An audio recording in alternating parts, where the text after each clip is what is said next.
소방대원들이 굶주리 움직입니다. 서울 은평구 신사동 한가건물 지하에 있는 가죽제품 작업장에서 불이 난 건 어제 저녁 8시쯤입니다. 이 불로 다친 사람은 없었고 작업장에 있는 가죽재료들이 탔습니다. 20여 분 만에 불끈 소방은 자세한 화재 원인을 조사하고 있습니다.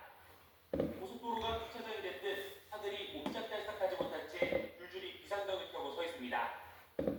어젯밤 10시 10분쯤 대전 우명동에 있는 호남 고속도로 지선 대룡나들목 근처에서 논산 방향으로 가던 화물차가 앞서가던 화물차를 충돌하면서 차량 정체가 이어졌습니다. 30분 소요됐어요. 경인차 앞까지. 한 1km 정도 있었고요. 이 사고로 피해 차량 운전자가 어지럼증 호소해 병원으로 옮겨졌습니다. 경찰은 사고를 낸 운전자가 술을 마시진 않았다며 건방주시 태만으로 사고가 난 것으로 보고 있습니다. YTN 유택입니다. 음주운전 혐의로 재판에 넘겨진 그룹 위너 출신 가수 남태현 씨가 1심에서 실형을 선고받았습니다. 서울 서부지방법원은 음주운전 등의 혐의로 기소된 남 씨에게 징역 1년과 벌금 100만 원을 선고했습니다. 재판부는 남 씨가 범행 당시에 시속 182km로 차량을 운전하고 있었다며 엄벌의 필요성이 크다고 강조했습니다.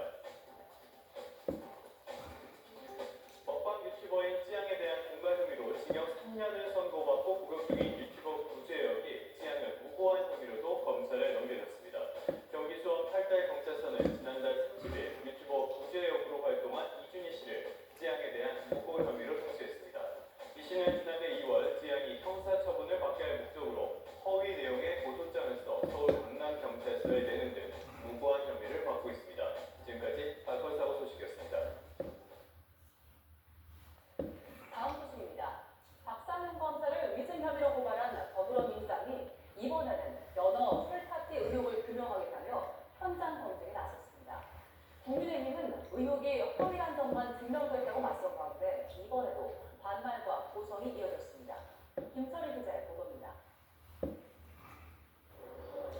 쌍방울 대북송금 조작 논란을 두고 사사건건 충돌하던 정치검찰 조작기소 국조특위가 직접 수원지검을 찾았습니다. 몇 번을 이른다 연어 술파티 의혹을 현장에서 직접 검증하겠다며 당시 상황을 재현하고 나섰습니다. 다시 사서 그거를 이겁니다. 연이어 연어의 국밥 배달까지 시연한 뒤 그동안 주장이 모두 사실로 판명됐다고 으름장을 놨습니다. 여러 해당법과 모두 그 마신 곳은 검사실 옆에 있는 영상 녹화실에서 이루어졌고 같은 상황을 두고 국민의힘은 정반대 해석을 내놨습니다.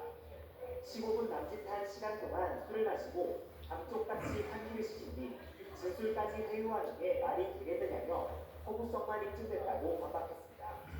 그러니까 이 한 장짜리 영수증을 가지고 모든 진실을 뒤바꾸려고 하는 겁니다.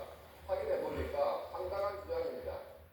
대장동 개발 사업 민간업자 남욱 진술 회유 효과 관련해 서울중앙지검에서 진행된 현장 검증은 반발과 고성으로 결론졌습니다. 서영교 국토투기 위원장이 대장동 재수사를 정적 제거 작업으로 규정하자 국민의힘에서 거센 항의가 쏟아진 건데 민주당은 윤리위 제소를 예고했습니다. 당신은 마이크 쓰고 사실상 회의가 진행되고 있는데 그거는 펴! 야 용우야 이렇게 얘기하면은 가만히 못해? 충돌은 여의도로 돌아온 뒤에도 계속됐습니다. 특히 법원에서 무죄가 확정된 서해 피격 사건 수사에 조작이 있었는지 등을 두고 공방이 이어졌습니다. 모두 무죄라고 하는 판결이 났습니다. 아주 오래 걸렸습니다. 대한민국의 가장 중요한 기관이 의사 진행과는 소령도 양해해주세요. 이렇게 정치적으로 바뀌었나 하는 생각. 국토특위는 다음 주에는 대북송금과 대장동 등 주요 사건 청문회를 진행한 뒤 이달 말 결과 보고서를 채택한다는 예측입니다. YTN 기천입니다. 이런 상황에서 2차 종합특검은 쌍방울 대북송금 사건을 수사한 박상현 검사를 피해자의 일권에 강제 수사에 착수했습니다. 특검은 단순 진술 회유 의혹을 넘어 국정농단 의심 사안 관련 혐의로 보고 있는데 당시 수사팀은 보복 수사라고 판단했습니다. 박광렬 기자의 보도입니다. 쌍방울 대북송금 수사 윤석열 정부 개인기업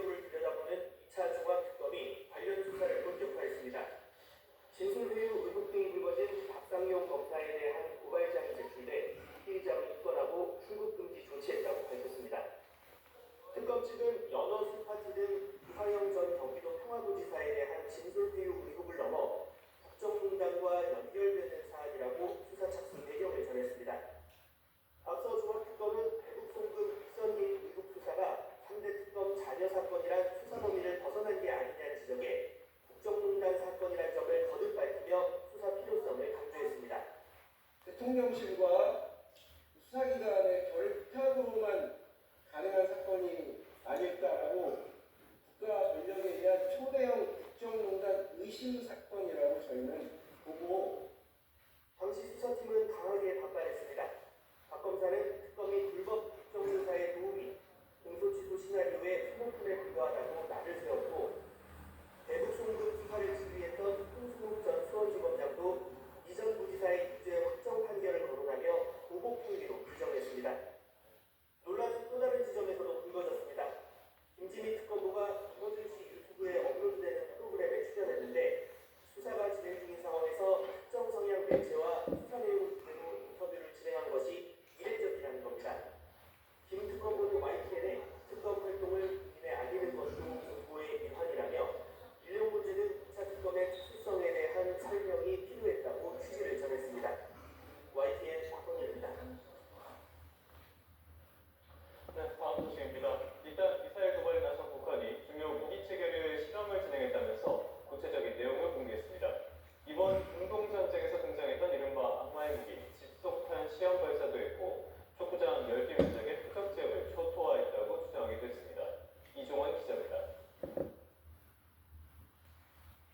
북한 조선중앙통신은 지난 6일부터 4일 동안 국방부하관과 미사일 천국 주도로 중요 무기 체계들에 대한 시험이 진행됐다고 보도했습니다.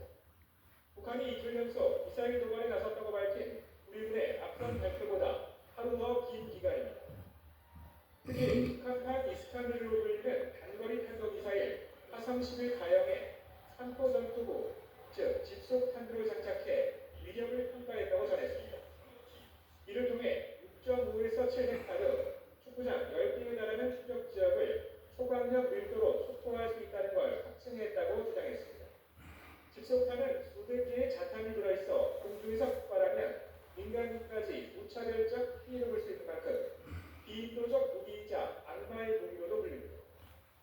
북한이 집속탄 실험을 한 지 이번이 처음은 아니지만 최근 중동전쟁에서 이란이 집속탄을 동원해 이스라엘의 방공망 아이언돔을 포격이라 그 배경을 주목됩니다. 이란 쪽에서 보여주고 있는 비대 침략 용도에 두고 개발하고 있다는 사실을 좀 과시하기 위해서 공개한 것으로 추정됩니다.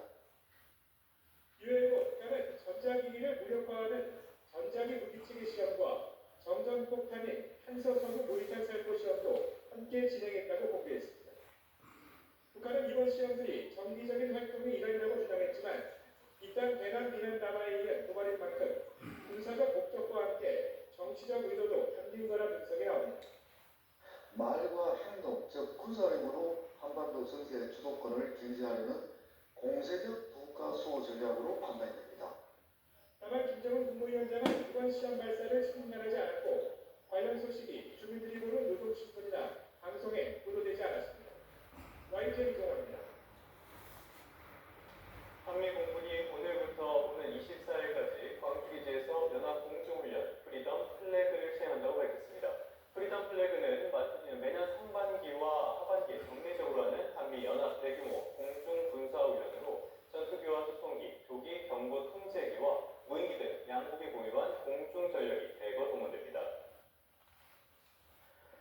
파이브로시 국제원자력기구 IAEA 사무총장이 다음 주에 우리나라를 방문해 북핵 문제를 비롯해 핵추진 잠수함 도입 등과 관련한 현안을 논의합니다.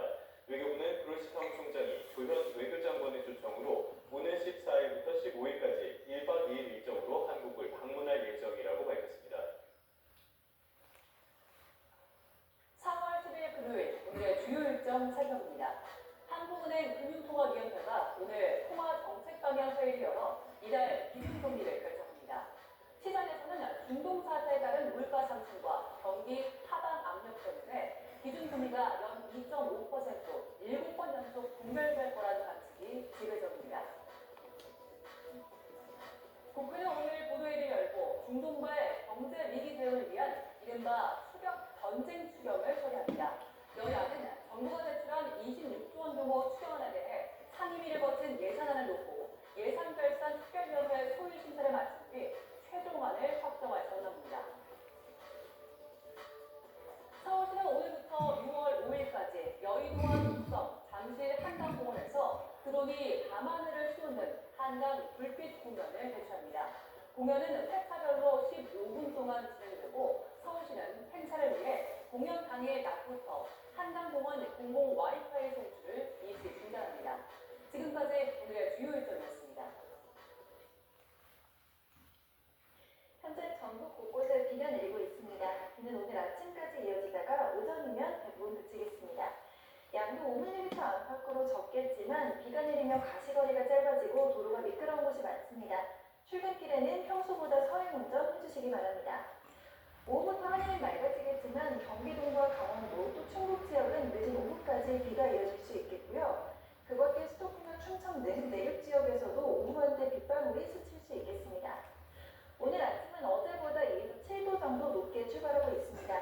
현재 서울 기온이 11.4도, 청주 12.6도, 대구는 15.3도 보이고 있습니다. 낮 기온도 어제보다 높은 곳이 많겠습니다. 서울이 14도, 안동 16도, 울산은 23도까지 오르겠습니다. 이번 주말부터는 기온이 다시 크게 오르겠지만 월요일에는 남부지방에 또다시 비가 내릴 전망입니다. 날씨였습니다.